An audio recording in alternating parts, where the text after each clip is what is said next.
Olá, eu sou o Beto Lee e hoje a gente começa juntos uma viagem. Numa série de 3 episódios, a gente vai percorrer o caminho do rock brasileiro dos anos 80 até hoje. Esse rock que é pop, que é punk, que às vezes é meio reggae, já foi new wave, hardcore, tem sido emo, hip hop e às vezes chega até a ser samba. Afinal, que rock é esse?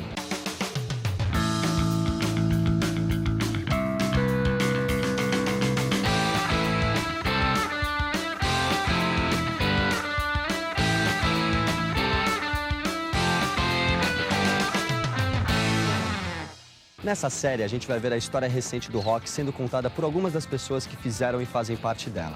E revirar os arquivos para mostrar imagens e sons dos anos 80 e 90 e mostrar também o que está rolando de 2000 até hoje. Mas antes de partir para 1980, no programa de hoje a gente vai dar uma olhada no que veio antes. Como é que o rock invadiu a terra do samba, do choro e da MPB?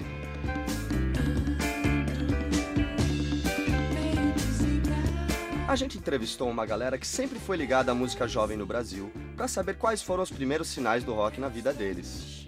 E os primeiros sinais dessa nova juventude chegaram por aqui, é claro, através do cinema. A primeira coisa a ver com rock na minha vida foi James Dean, né? A beleza dele, a coisa misteriosa. Eu também me lembro que aqui no Brasil, nos anos 50, 60, né? Quando eu digo 50, 60, é aqui uma passagenzinha, 50, 60, Elvis lá, e pai, tudo.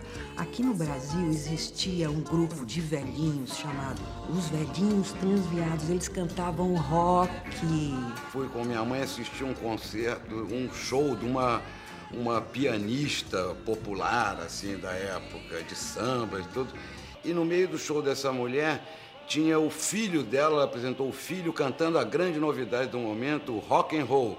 E aí eu vi o Paulo Silvino, esse comediante, cantando Tutti Frutti, Oh Frutti. Então essa é a minha primeira experiência traumática e cômica com o rock ao vivo. Tinha Cine Campelos, já ouvia Cupido, não sei o quê. Rita Pavone, que tinha vindo ao Brasil, me lembro, acho que em 1964. Tarde com martelos de bate-pá.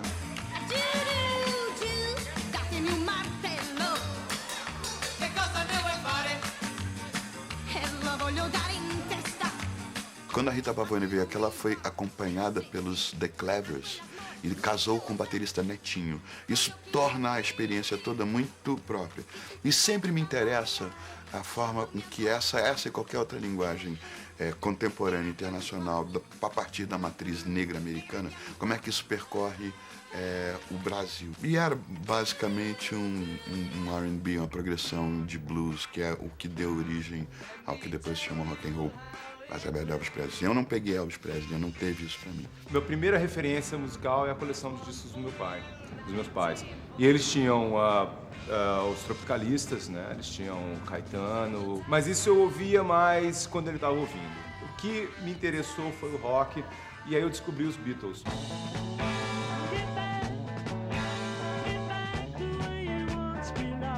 Tipo mágica, né? A sua vida muda quando se descobre a música, ou, no meu caso, quando eu descobri o rock. Eu, na minha santa ingenuidade de criança, eu achava que todo país que se prezasse tinha uns Beatles.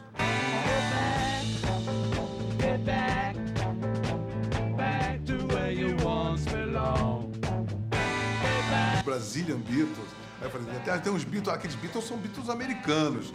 Aqueles Beatles são marcianos, aqueles Beatles são franceses, aqueles outros tantos. Eu acho que o Beatles era uma necessidade fundamental para um país ser uma nação. O resto do mundo começou a ver aquilo como, opa, peraí, eu não sou um imbecil, eu sou jovem, mas não sou um imbecil. Uma das coisas que mais que tinha muito assim, era assim, o homem pisando na lua, aí... 2000, como é que os anos 2000 ia ser todo mundo em Marte, todo mundo, sabe, todo mundo pensava, Barbarella. Minha primeira punheta foi com a Barbarella, cara. É uma coisa super psicodélica, pra frentex. As pessoas eram muito pra frentex. As primeiras coisas que eu começo a ouvir são Beatles e Jovem Guarda, né? Eu não tenho a menor ideia do que é aquilo, efetivamente, em termos comportamentais, não tenho a menor ideia. É a música mesmo que me faz a cabeça. Quem espera que a vida seja feita de ilusão, pode até ficar maluco ou morrer na solidão.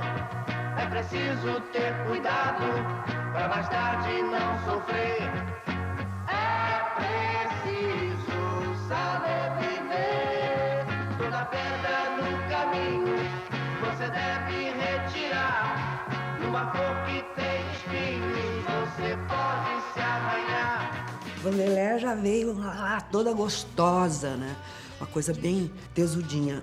E Erasmo com aquela figuraça grande, calça de couro. Eu era muito fissurado em Roberto Carlos, Gerry Adriane, até Vanderlei Cardoso também, mas Gerry Adriane e Roberto Carlos mais, Erasmão, de ter Anel do Tremendão, Calça do Tremendão, porque tinha essa coisa forte.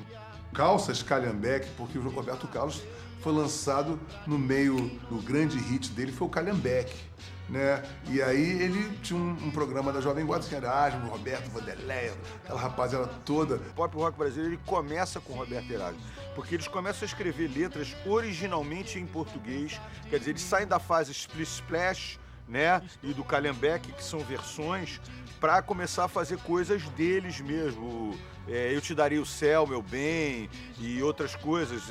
Estou amando loucamente a namoradinha de um amigo meu. Essas coisas são deles, né? Então, a partir dali, começa a ter uma linguagem brasileira. Essas gírias que toda a geração hippie, a gente fala sobre, assim, maior barato, viajar na maionese, trip, não sei o quê. Tudo isso veio da cultura de drogas dos anos 60, que hoje em dia a gente fala um juiz de futebol, pode dizer, você viajou na maionese.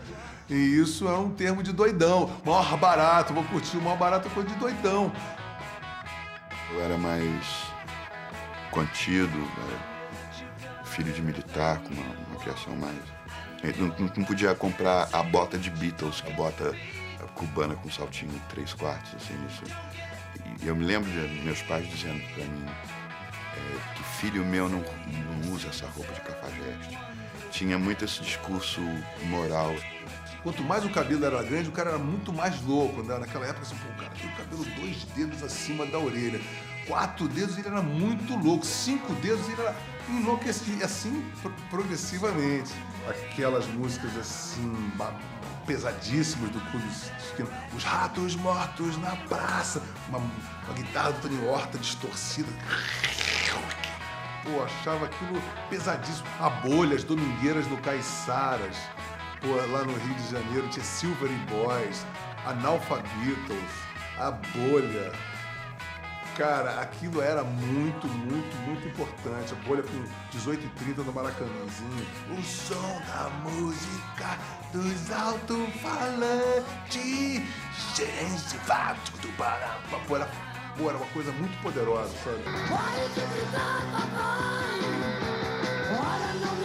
Tinha o Made in Brasil também.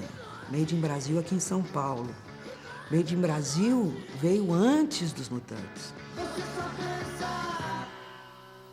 Tinha uma coisa, até hoje tem uma certa briguinha com Oswaldo Vecchione. Viemos antes dos Mutantes. Porque eu acho que o rock and roll, ele foi o poder de síntese. Assim como é igual a MC2, rock and roll é igual a Dionísio. Dentro da MPB, rolou um movimento que aceitava e misturava tudo isso sem preconceitos. Eram os tropicalistas. Me lembro muito dos festivais de música, né? Caetano cantando Proibido Proibir, me marcou muito com as vaias dos caretas. Proibido proibir. Eu acho que a grande semente, o grande movimento rock and roll brasileiro aconteceu no tropicalismo. Foi uma época especialíssima, porque tudo e todos eram contra aquilo que se fazia, né? Que a gente fazia. Desde as roupas que se vestia, as guitarras proibidas, as músicas, né? Caetano e Gil, Tom Zé, todos se apresentando com bandas de rock, cabeludos, uma coisa que para os MPBs radicais, xiitas, aquilo é um sacrilégio.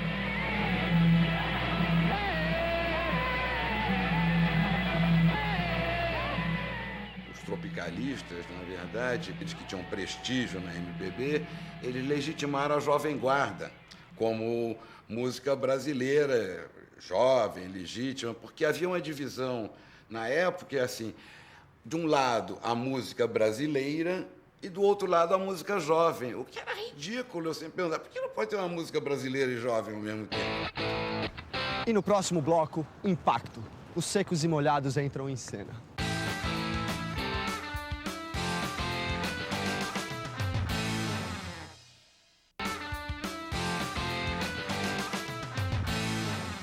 Em 1966, no bairro da Pompeia, aqui em São Paulo, surge com muito deboche e sons inovadores uma banda que era diferente de tudo que o Brasil já tinha visto e ouvido até agora, Os Mutantes.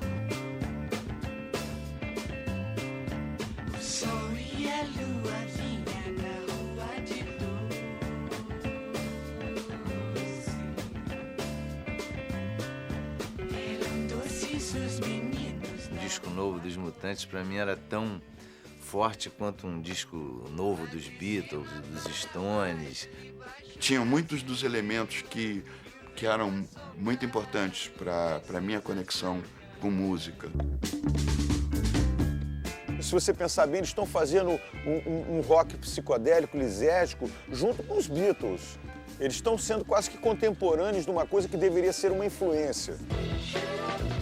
Histeria de alegria irreverente que tinha nos Beatles, tinha nos Mutantes também. Foram fazer um teste na Jovem Guarda e a gente queria os equipamentos no palco.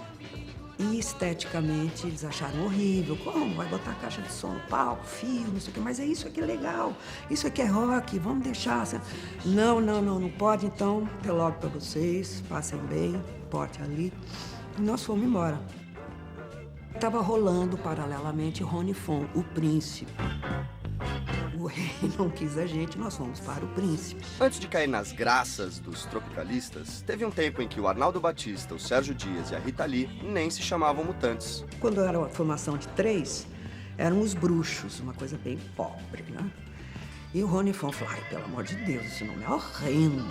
Eu tô lendo um livro, chama-se O Planeta dos Mutantes. Deu o livro pra gente ler, a gente leu, pô, legal, genial, vamos chamar Mutantes. Uma trajetória diferente, porque eles já faziam rock mesmo, com as características que o rock estava adquirindo no mundo, a partir de Woodstock. E os Mutantes fazendo anúncio da Shell. Shell tem ICA. Aí as pessoas botavam essa coisa ICA como se fosse uma coisa, põe um aditivo na sua vida, LSD. O Lívio Rangan, que era o dono da Ródia, ele sacou os Mutantes e falou, olha, tem uma proposta aí, umas propagandas da Shell, mas quer fazer diferente, quer fazer com vocês, imagem jovem, Porra Loucas, não falou Porra Loucas, fazer imagem jovem, tudo para chamar a meninada e tudo, carro de corrida. Então, eram muito bons. Depois dos 4 LPs que são clássicos do rock, os irmãos Batista expulsaram a Rita da banda. Então, eu vinha dos Mutantes com aquela coisa toda de instrumentação pesada, mesmo porque depois que eles me expulsaram, eu perdi a minha terça parte do equipamento. Eles ficaram com a minha terça parte. Aí eu falei, tudo bem, enfia no rabo, eu vou fazer agora um som maneiro, Librinas do Éden, uma coisa bem bonitinha, bem comportadinha, a gente falando da natureza, uma coisa ecológica. Vamos embora, não sei o quê, 2 violões apenas, cartolinha, asinha de anjo, borboleta. E a gente foi abrir um festival, a Fono 73. Teve a infelicidade de abrir o show para os Mutantes. Um belo dia resolvi mudar. Existia um grupo da Pompeia também chamado Lisergia. Li Marcucci, Luiz Carlini, Emilson e Rufino. Lúcio e eu, as librinas sem asa, depenadas. Nós começamos a ensaiar. Que nome? Então vamos fazer o seguinte, vamos colocar, cada um sugere um nome, a gente põe aqui e a gente sorteia. O nome que sair é a banda. Tirou-se Tutti Frutti.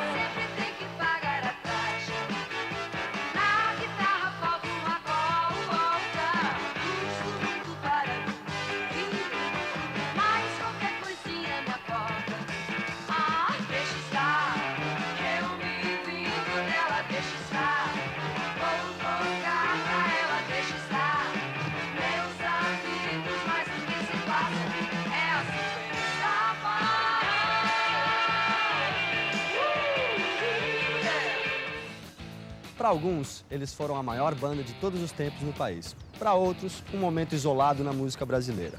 Impossível foi ignorar, em 1973, o surgimento de algo tão inusitado, tanto no som quanto no visual e na atitude. Secos e Molhados. Jurei mentiras e sigo sozinho. Secos e Molhados teve um sucesso estrondoso, né? Secos e Molhados era uma loucura o que ele fazia, né? Como naquela época, ainda a ditadura, e aquele cara com uma sunguinha, uma coisa se rebolando. Era rock and roll brasileiro, né? Era uma coisa brasileira mesmo. Pensei nas crianças mudas, telepáticas.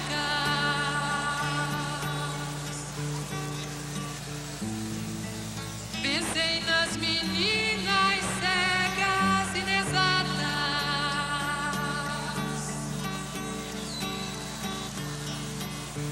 Pensei nas mulheres rotas, alteradas.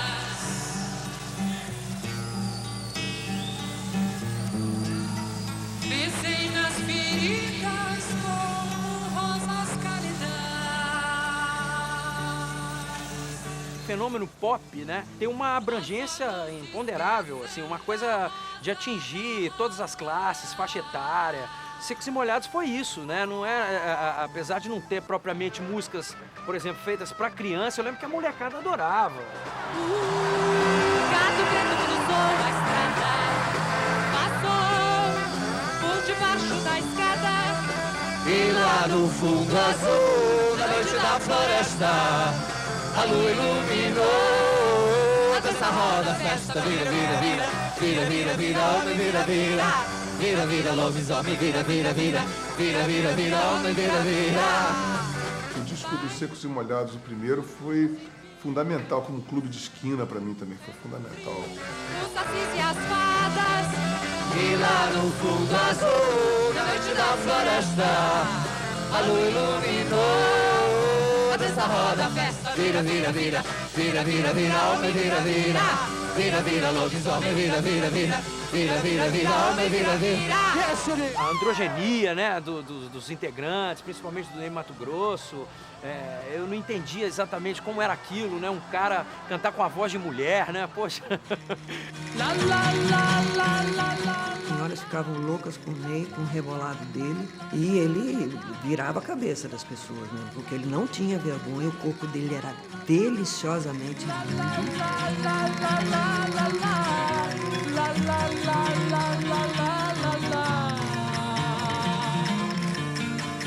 Os Secos e Molhados só fizeram 2 discos, um em 73 e outro em 74. Muita gente acha que esses são os 2 melhores álbuns do rock brasileiro.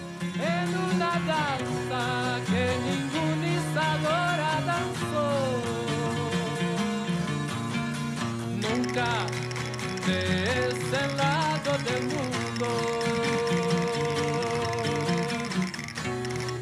Tercer mundo global. E daqui a pouco, a psicodelia invade a música jovem brasileira.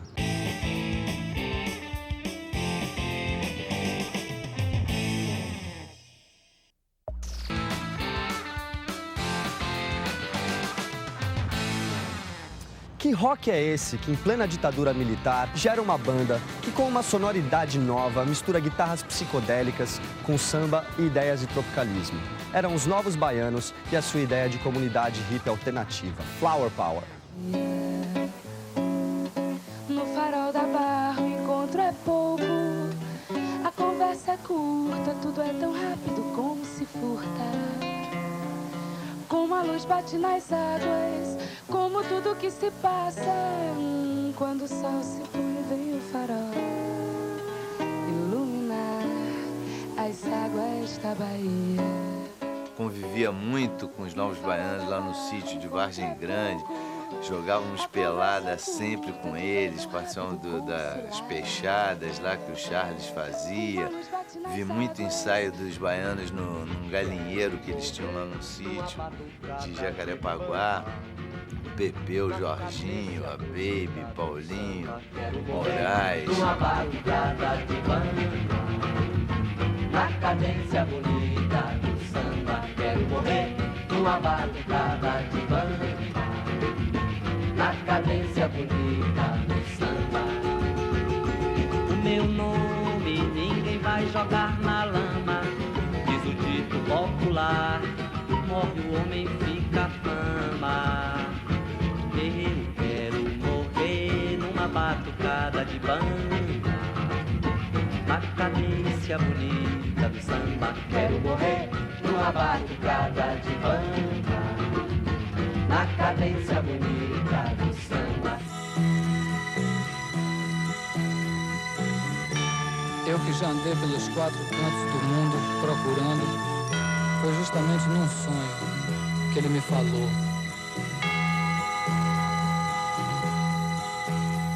Às vezes você me pergunta por que é que eu sou tão calado. Não falo de amor quase nada, nem fico sorrindo ao teu lado.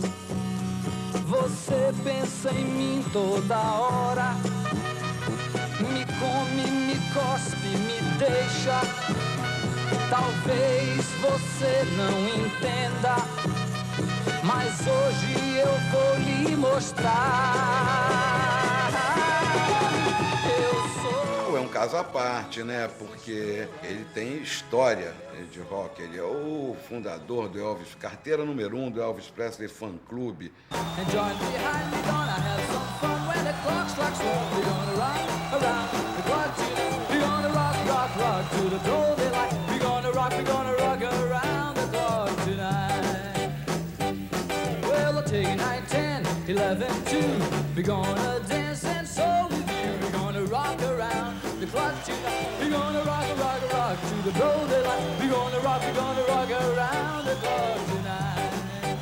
Raulzito e os Panteras.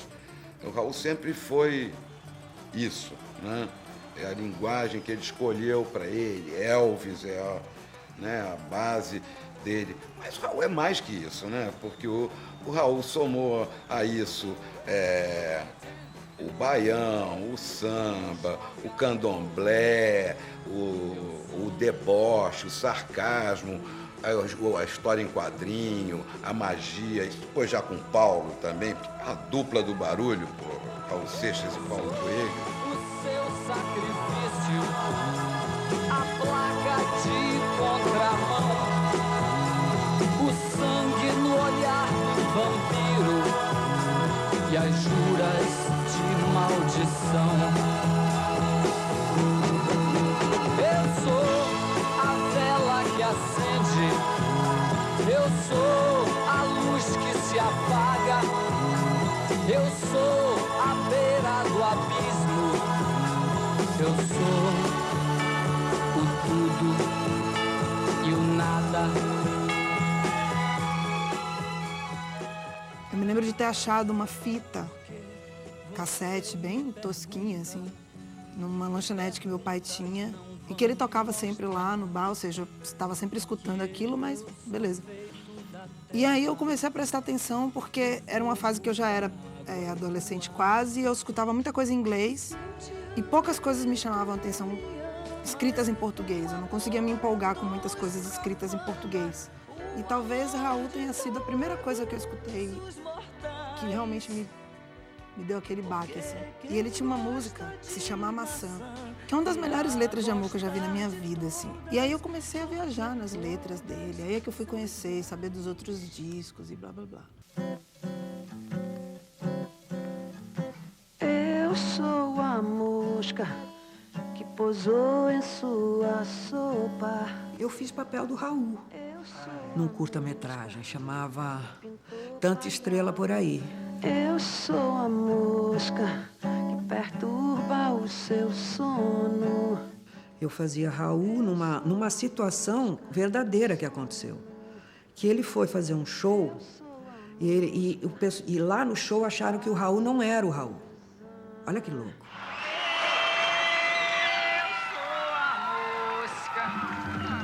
Vem cá, não dá pra tirar essa merda desse som aí, não é? E ele falou, não, eu sou o Raul, começou a cantar. Só que ele cantou a mosca de uma maneira diferente. Cantou com violão. E as pessoas acharam que não era o Raul. começaram a tirar coisa nele, né? Aí teve aquela briga e porrada pra lá e pra cá, e essa é a história do filme. Ouro de Tolo, que é um clássico do Raul, que é uma música intensamente política, que é um deboche em cima da ideia do Brasil grande, sonhos da classe média, ali do governo médio. Raul esculhambou com isso tudo. O que é aquilo? Aquilo é um folkzinho sem vergonha, meio, parece meio Bob Dylan, meio baladinha Roberto Carlos, com aquela letra corrosiva. Então o Raul encontrou um jeito de driblar a censura também. É genial, Magro. Eu prefiro ser essa metamorfose ambulante do que ter uma opinião formada sobre tudo. Prefiro ser essa metamorfose ambulante.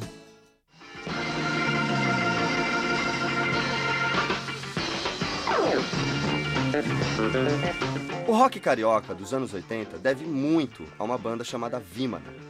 Ela foi formada em 76 e durou pouco tempo, mas lançou Lulu Santos, Lobão e Richie numa tentativa frustrada de fazer rock progressivo.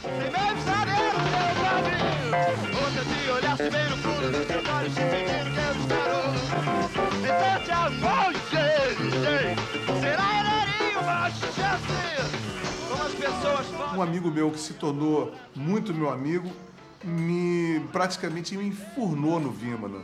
Tem uma coisa anterior ao Vimana que chama Veludo Elétrico, que é a semente do que veio depois. Eu adorava o baterista, era o Candinho, que tocava no módulo 1000, era um puta batera, como é até hoje. E aí tem um cara que é substituto do Candinho, quer substituir o Candinho, eu falei assim, cara, eu tô há 2 anos sem tocar bateria, não aguento mais rock and roll, não aguento mais isso, tô estudando violão clássico, não vou fazer isso de jeito nenhum. Ele falou, mas eu tenho uma surpresa, eu peguei a sua bateria que já estava desmontada na sua casa, peguei um táxi e montei lá no Teatro Casa Grande, onde eles estão... Você, pô, vai lá fazer um som com os caras, rapaz. Quando eu cheguei lá, para minha surpresa, já os caras estavam o Vimana inteiro, né? Tinha o Sérgio Dias do Mutante, e todos aí, esse é o Lobão. Eu falei, os caras me conhecem como Lobão, porque eu não me achava que eu era o Lobão. Eu estava recém-Lobão, entendeu? E o que sacramentou o meu apelido foi justamente esses caras todos começaram a me chamar de Lobão. Eu falei assim, cara, eu agora sou Lobão. Eu escrevi com o Guto Graça Mello um musical chamado Feiticeira para Marília Pera, que era minha mulher na época. E chamei o Vimana, o Lulu, aluguei o som do Vimana e os músicos também tocaram com a Marília, era a banda que acompanhava a Marília. E o musical foi um grande fracasso, mas nós ficamos amigos a partir dali. A gente ganhava muita grana e assim, o Vimana, né? A gente tinha 2 fontes de renda. Eu entrei já era uma empresa, tinha um equipamento de som, então quando a gente estava com muito show, a gente alugava para o Alceu Valença na Feira Nordestina, a gente ia montar lá às 3 da manhã, montando na Feira de São Cristóvão, ou Tim Maia ia fazer um show, a gente alugava para o Tim Maia, a gente alugou para o Festival de Saquarema de 76, 77. Aí veio o Patrick Moraes do Yes, que era a maior banda do mundo, né? Que veio querendo que a gente fosse competir com a banda, porque ele era suíço, e ele achava que ele não foi totalmente aceito na banda. E nós, assim, apalermados, porque a gente era muito hippie. A essa altura, o Vimana já estava mais do que desgastado com as maluquices do produtor Patrick Moraes. E o Lulu já tinha sido expulso da banda. Aí ficamos lá 9 meses, aí é o seguinte, aí vinham coisas insólitas, vinham vários mega empresários da época nos ver. Tanto da área de disco como da área de show business. Por exemplo, o empresário do Led Zeppelin, o Peter Grant, foi lá. O empresário do Earth, Wind & Fire, Weather Report, do Prince. Só tinha assim, a parada era essa, entendeu? Assim, mega, a parada era mega e a grana era mega num determinado momento. Nosso querido Patrick, de 3 em 3 meses, tinha que sair do Brasil ou ir para o Uruguai para renovar o passaporte.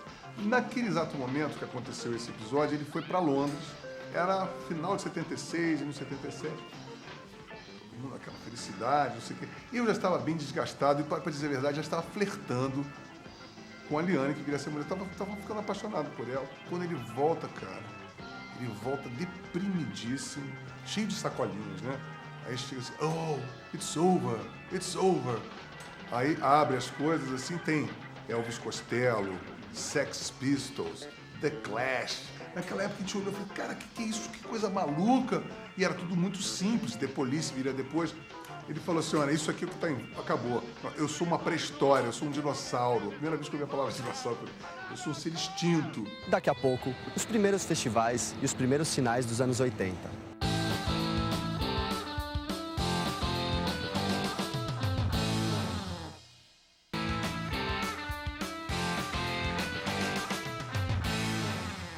Nos anos 70, definitivamente começou a se encontrar uma identidade para o rock nacional. Em 75, já era hora da gente ter os nossos próprios festivais. Acontecem, então, os primeiros grandes shows.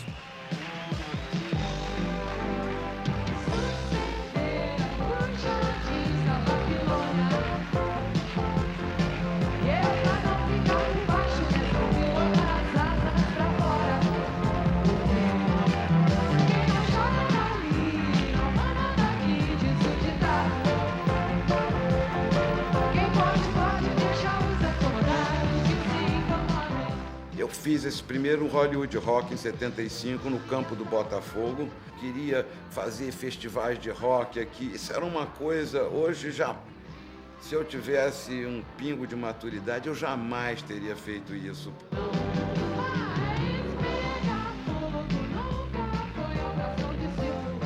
Era uma coisa de louco, porque na ditadura, para você fazer um festival de rock ao ar livre, eram tantos empecilhos, tantas licenças e autorizações e exigências que você precisava, que existia, porque os militares tinham pavor de se juntasse 20 jovens, já podia alguém gritar abaixo da ditadura, já virava um comício. Então eu não queria um ajuntamento. Imagina, e o nosso objetivo do Festival de Rock era um ajuntamento. Ser o dono da verdade, o que foi? Agora é moda dizer que amor não tem idade. Agora é moda dançar pra não ficar parado.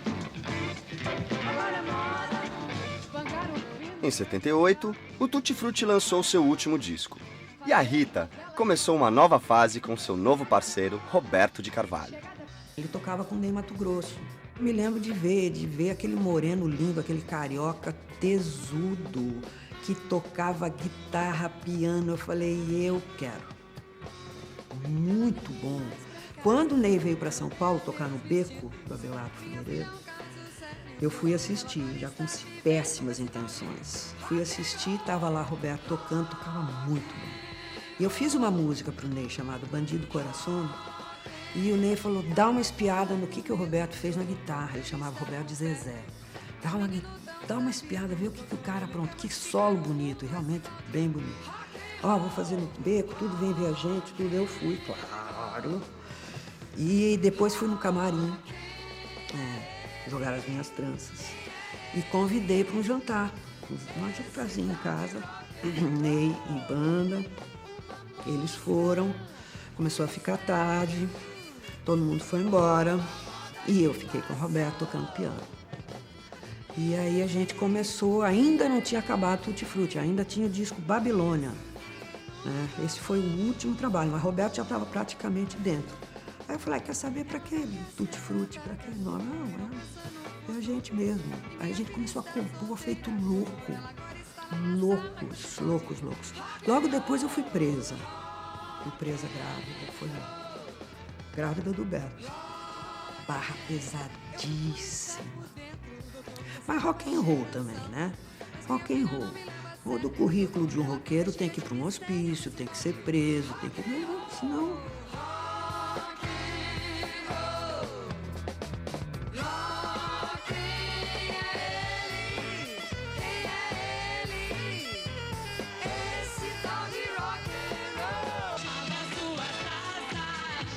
No final dos 70, chegou com um pouco de atraso no Brasil a onda disco, que influenciou muitos artistas brasileiros. Mas as maiores representantes dessa fase foram as frenéticas.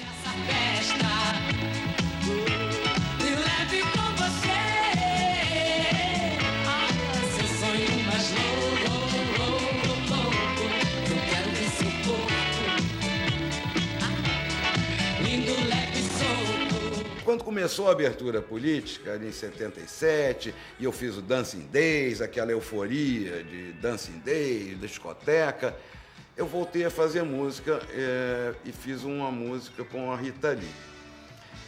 Eu nunca fiz letra primeiro, mas sempre faço a letra em cima do... Mas essa eu fiz, Perigosa. Eu sei que eu sou bonita e gostosa, e sei que você me olha e me quer, eu sou uma fera de pele macia, cuidado, garoto, sou perigosa. Eu fiz isso com um espírito de rock, né? E falei, Rita, faz uma música aí, eu sinto um rock and roll, Stones aí, e tal e coisa. Passou uma semana, ela me mandou a música de volta, e um cassete com um bilhetinho lá. Ó, eu e o Roberto já fizemos aqui o rock and roll, e espero que você goste. Ah, eu também acrescentei uma coisinha no final, espero que você não se incomode. Quando eu fui ouvir a gravação da Rita, a letra terminava assim, eu vou fazer você ficar louco, louco, muito louco. E a Rita tinha acrescentado, dentro de mim, é mole. Essa mulher é um gênio, né? Aí, pô, falei, Rita, você é genial, você merece 90% dos direitos dessa música. Eu falei, como é que nós vamos liberar essa música na censura? Jamais os caras vão liberar uma música assim, vou fazer você ficar louco dentro de mim. Aí tive uma boa ideia também. Você tinha que mandar a letra por escrito. Então eu botei lá, Perigosa, Rita Lee, Nelson Antônio Carvalho. Dentro de mim, eu sei que eu sou bonita e gostosa e sei que você me olha e quer. Então, as frenéticas não cantavam esse primeiro dentro de mim e quando recomeçava a música, ela entrava como final. Então foi um drible na censura. A música estourou em uma semana, não dava mais para proibir, tirar do ar. Foi um golaço.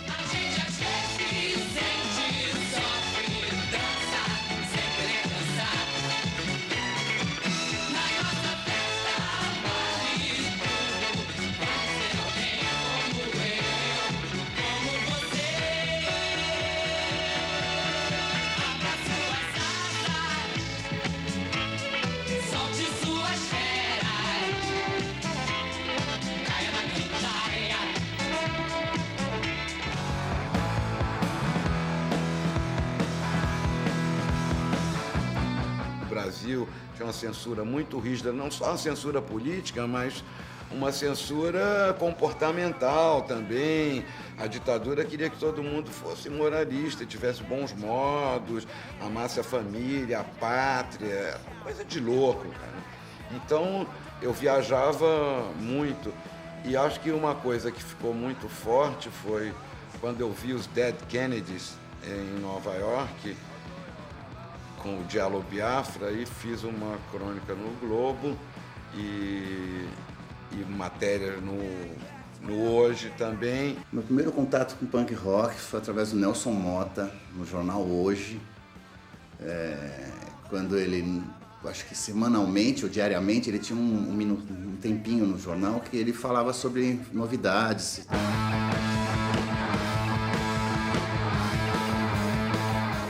Era Chuva de Carecas no Delírio Punk, porque era uma banda punk da Califórnia, ultra raivosa, e durante o show inteiro tinha um banquinho, um cara com uma máquina de raspar cabelo, então o nego sentando, o cara em 3, 4 raspadas já raspavam e eles mergulhavam.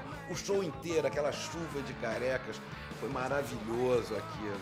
Isso, 77, e mostrou bandas nesse programa, mostrou um trechinho de Sex Pistols, que eu me lembro muito bem, e mostrou trechos de uma banda que foi muito influente para mim, muito importante, um trio chamado The Jam. E logo depois eu vi na loja um disco chamado A Revista Pop Apresenta o Punk Rock. Eu acho que é uma espécie de catecismo assim, para todo mundo que começou a fazer punk. Foi o primeiro disco no Brasil, que era uma coletânea que tinha The Jam, tinha Sex Pistols, tinha Ultravox. Primeiro disco que eu peguei um dinheiro meu, assim, e fui na loja comprar. Nesse ano na Inglaterra, eu chego lá ouvindo rock, né? Eu já compro alguns discos de heavy metal também. Eu compro Presence do Led Zeppelin, que eu não tinha acabado de sair, saiu no final de 76. Só que eu começo a ouvir um programa de rádio de um cara chamado John Peel, e ele começa a tocar uma coisa que chamava punk rock. Ele começa a tocar os singles, os discos que estavam saindo. E eu comecei a ler também, eu comprava a New Music Express e comecei a ler. E, bicho, foi uma outra segunda revolução na minha vida, porque eu fiquei completamente... Eu virei o punk, eu virei o primeiro punk da escola.